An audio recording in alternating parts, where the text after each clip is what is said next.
हमारी भारत सरकार ने खास बजट दिया है। सभी वर्गों के, सभी लोगों के जरूरतों को ध्यान में रखते हुए वो बजट बनाया गया। भारतीय जनता पार्टी ने,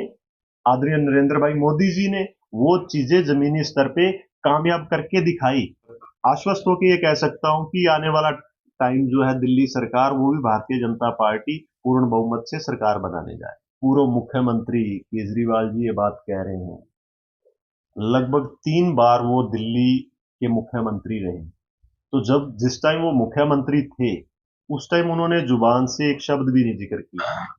क्या रिएक्शन है? आपको क्या लगता है किस तरीके से आम जन के लिए सुविधाएं दी गई हैं बजट?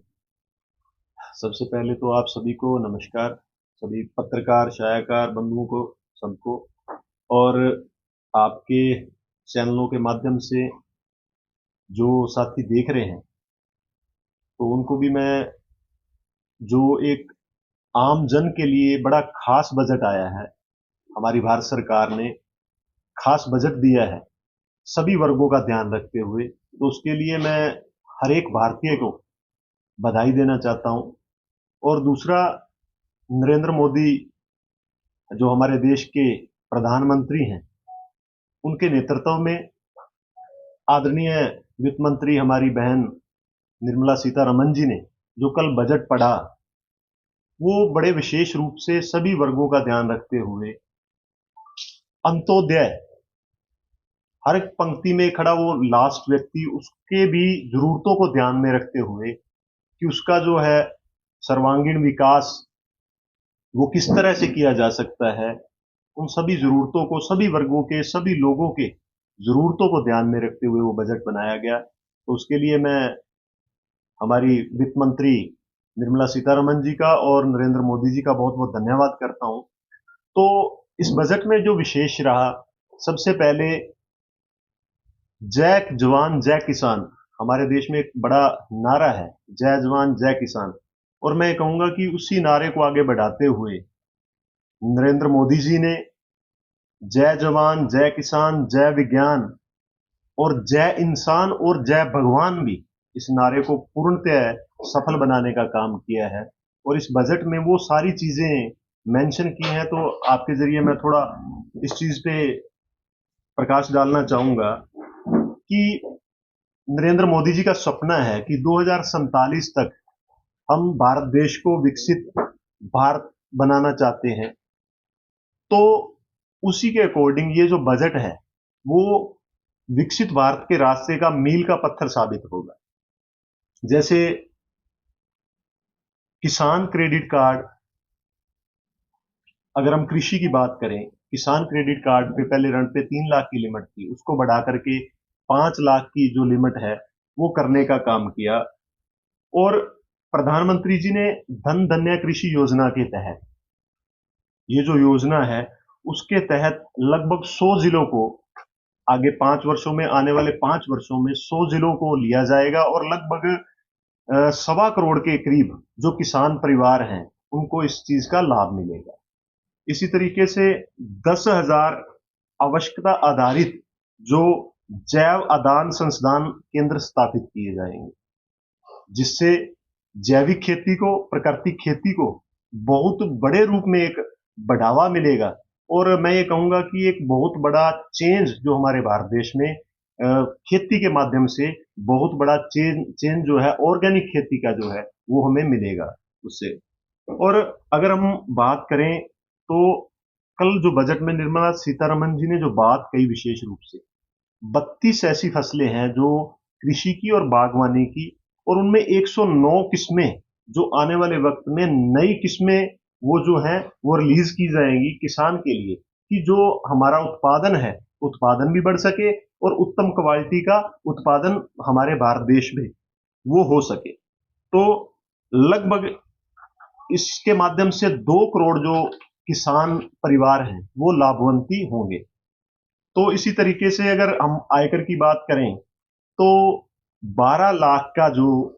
इनकम है, व्यक्तिगत इनकम 12 लाख के, उस पर कोई भी टैक्स नहीं लगेगा। भारत सरकार ने ये बहुत बड़ी छूट दी है कि एक महीने की जिस व्यक्ति की ₹1,00,000 इनकम है, तो 12 महीनों की 12 लाख की इनकम है वो बिल्कुल आपकी टैक्स फ्री रहेगी। और दूसरा, जो सीनियर सिटीजन लोग हैं, जो पहले हम बात करें टीडीएस की, टीसीएस की, तो 50,000 से बढ़ा करके वो भी उनकी जो लिमिट है टैक्स डेडिकेशन की, टैक्स डेडिकेशन की, वो 50,000 से 1 लाख की लिमिट कर दी गई है। उसी तरीके से प्रधानमंत्री गरीब अन्न कल्याण योजना, जो रेगुलर पिछले 5 वर्षों से चल रही थी, तो उस योजना को आगे निरंतर 5 सालों के लिए और बढ़ाया गया है, जिससे लगभग मैं ये मानता हूं कि 80 करोड़ भारतीय, वो हमारे परिवार, जो हम गरीबी रेखा से नीचे मानते थे, तो उनको पोषक अनाज जो मिल रहा था, वो अगले 5 साल के लिए भी वो जो स्कीम है वो ज्यों की त्यों चलती रहेगी।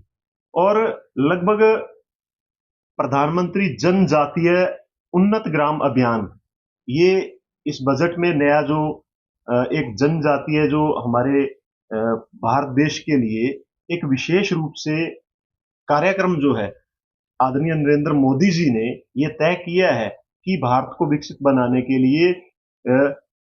जनजातीय अन्न उन्नत ग्राम योजना के तहत 63,000 गांवों को, पूरे हिंदुस्तान में 63,000 गांवों को इस स्कीम के तहत अडॉप्ट किया जाएगा, जिसके तहत लगभग 5 करोड़ जनजातीय जो हमारे परिवार हैं उनको लाभ मिलने वाला है। तो इसी तरीके से पिछले 10 वर्षों से मोदी जी के अथक परिश्रम से और प्रयासों से लगभग 25 करोड़ लोगों को, जो ये मैं कहता हूं कि 25 करोड़ गरीब जो लोग थे, उनको गरीबी रेखा से बाहर निकाल करके समाज की मुख्य धारा में जोड़ा जा चुका है। तो अगर हम बात करें न्यूक्लियर एनर्जी मिशन के लिए, तो इसके लिए भी क्योंकि हाईटेक जमाना है, और नरेंद्र मोदी जी ने विशेष रूप से 20,000 करोड़ का जो है एक पैकेज स्पेशली न्यूक्लियर एनर्जी के लिए निकाला है, कि हमारा भारत देश जो खुद की जो है पावर पे और बहुत सारे ऐसे हाईटेक सिस्टम है जिन पे वो काम कर सके। तो पर्यटन को बढ़ावा देने के लिए 50 प्रमुख स्थलों को राज्यों के सहयोग से, उनकी भागीदारी से पर्यटन स्थलों का 50 पर्यटन स्थलों का बहुत बड़े स्तर पे जो है विकास किया जाएगा, जो कि हमारे भारत को, जो हमारे पर्यटक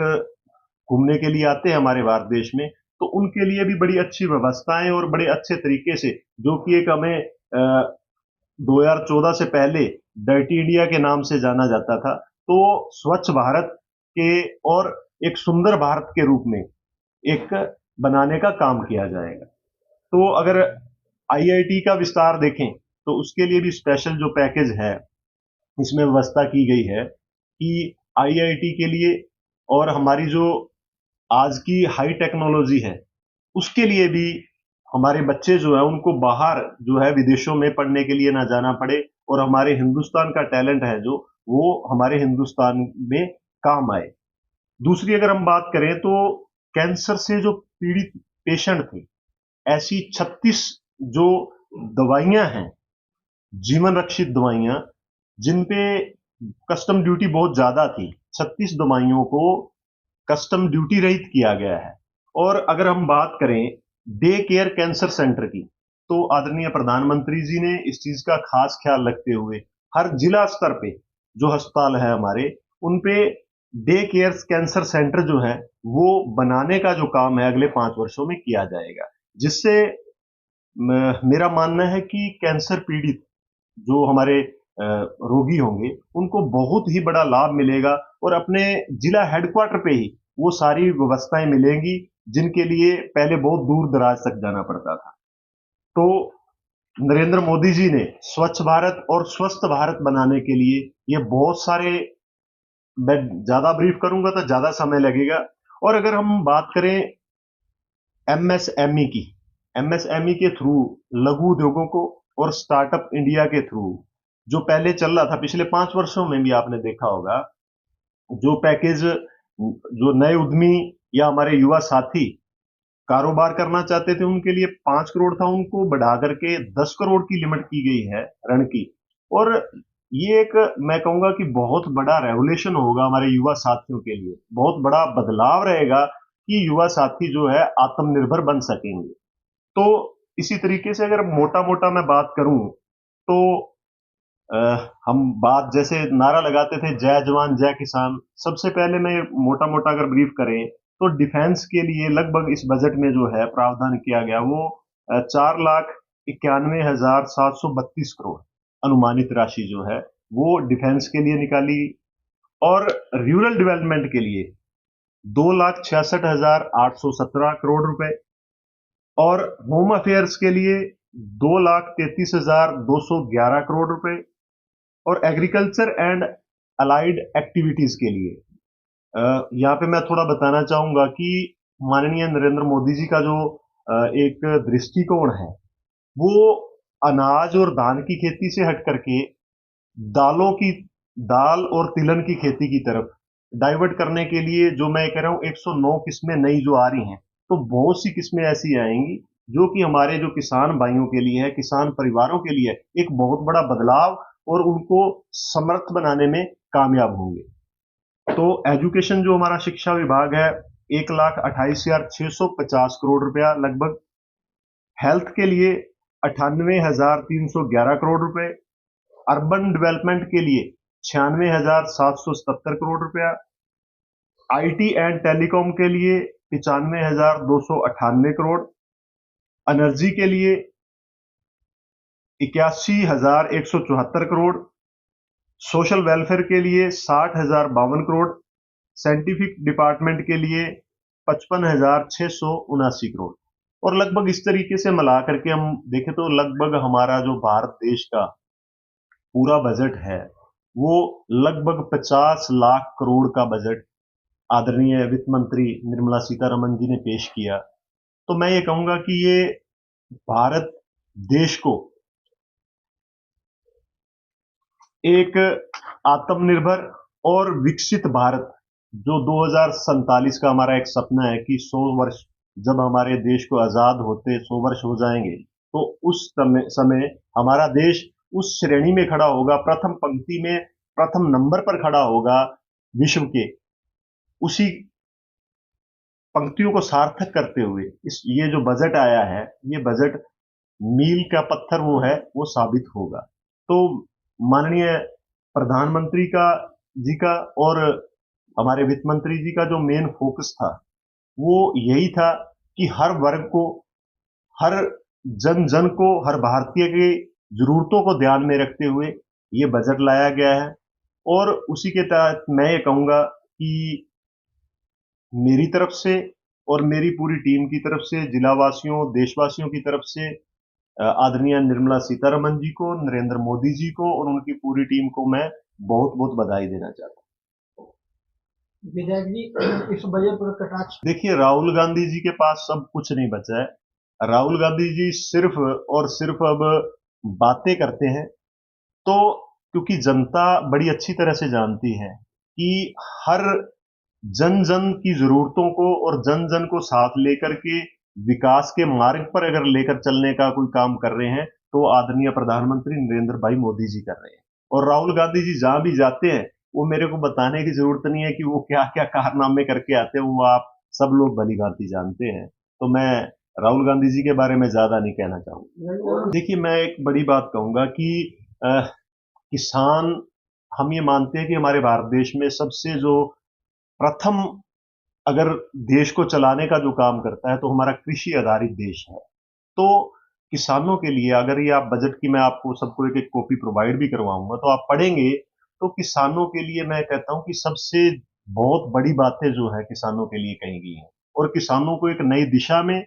और किसान को समर्थ उन्नत बनाने के लिए, विकासशील बनाने के लिए जो जो चीजें इसमें लाई गई हैं, पहले जो पहले सरकारें थी वो सिर्फ बातें करती थी, जमीनी स्तर पे वो चीजें इंप्लीमेंट नहीं कर पाती थी। तो भारतीय जनता पार्टी ने, आदरणीय नरेंद्र भाई मोदी जी ने वो चीजें जमीनी स्तर पे कामयाब करके दिखाई, और उन्हीं चीजों को अमली जामा पहनाने के लिए इस बजट में वो सारी चीजें हैं। चाहे वो दाल तिलहन की खेती के बारे में है, चाहे वो, मैं ये कहूंगा कि 109 किस्में जो हैं नई बीज की आ रही हैं, चाहे वो किसान क्रेडिट कार्ड की बात करें 3 लाख से 5 लाख की लिमिट है। तो इस तरीके से लगभग लगभग आप ये मान कर चलो 10,000 जो जैविक जरूरत के हिसाब से जैविक अनुसंधान केंद्र जो स्थापित किए जाने हैं पूरे भारत देश में, वो एक बहुत बड़ा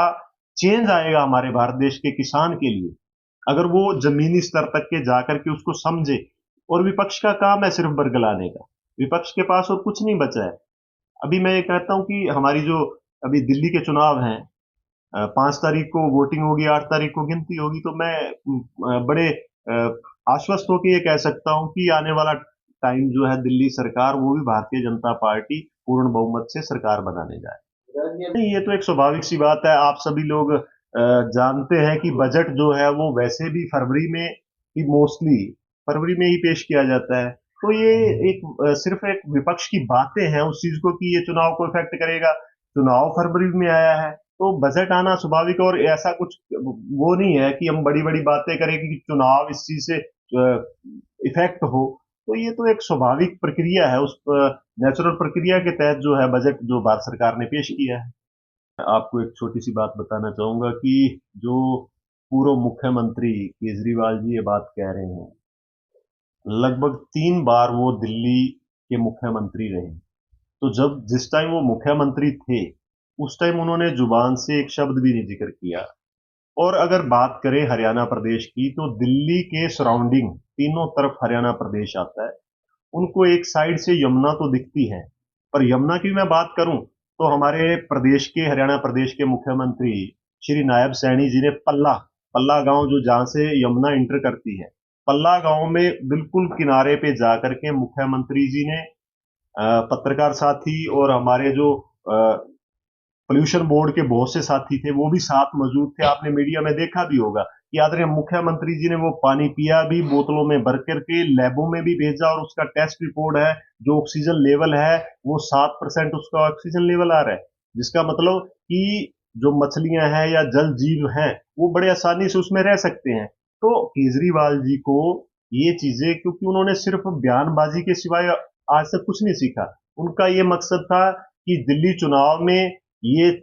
एक शोशा बना के, हवा बना के छोड़ दिया जाए, और शायद जनता उनको जो है दोबारा बहुमत के साथ जो है सरकार में लाएगी। मगर ये चीज अब जनता भली भांति समझती है। दिल्ली से आप देखोगे गुड़गांव और फरीदाबाद लगभग 38-39 नाले ऐसे निकलते हैं जो पूरे दूषित होकर के आप वो पानी जो है देखना भी पसंद नहीं करोगे। इतना जहरीला पानी वहां से निकलता है दिल्ली प्रदेश से, फरीदाबाद और गुड़गांव का। तो ये अरविंद केजरीवाल लगभग 11 साल मुख्यमंत्री रहे, तब तो उन्होंने कोई बात की नहीं। अब ये सिर्फ बात चुनाव को लेकर के थी, मगर जनता, दिल्ली की जनता बहुत सियानी जनता है, वो भली भांति जानती है, और 8 तारीख को केजरीवाल जी को आईना दिखा के छोड़ेगी।